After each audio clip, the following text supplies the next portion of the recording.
பழுகாமத்தில் முதியோர் சங்க தலைவர். இதில் வந்து உறுப்பினரை வந்து 75 பேர் இருக்காங்கண்ணே. 110 பேர் 110 பேர் இருக்காங்களா? 110 பேர் இருக்காங்க. அப்ப நான் வரும்போது 75 வசிக்கிற அவரது மகன் சுஜா என்பவர் அவரும் நியாயமான உதவிகளை இந்த முதியோர்களுக்கு செய்ததோட இந்த முதியோர் சங்க வளர்ச்சிக்கு நியாயமான பங்களிப்பை செலுத்தினார்.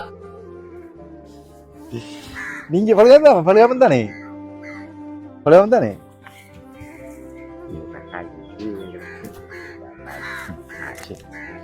பழுகாமத்தில் அந்த யூடியூப்காரர்கள் வந்து அவங்க வந்து அவங்களாகத்தான் வந்து சொன்னவங்க இப்படி உங்களுக்கு எல்லாத்தையும் நிறைவேற்றி கொடுக்க சொல்லி ஸ்வீடன்லேருந்து சின்னையா என்றவர் அவரோட உண்மையான பேர் எங்களுக்கு அவைய இறுதி வரைக்கும் சொல்லலை.